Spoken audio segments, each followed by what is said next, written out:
In this video, you will learn how to change candle color in Binance. If you want to change the candlestick color on your Binance chart, first, open a chart on your Binance app. Then tap here on the chart settings option. In chart settings, tap here on the style option. Here you can see bullish and bearish candle color settings. So if you want to change the color of your bullish or bearish candles, you can change it easily. Let me change the bullish candle color first. And then I will change the bearish candle color as well.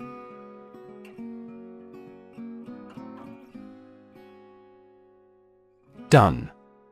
This is how you can change the candlestick color on Binance.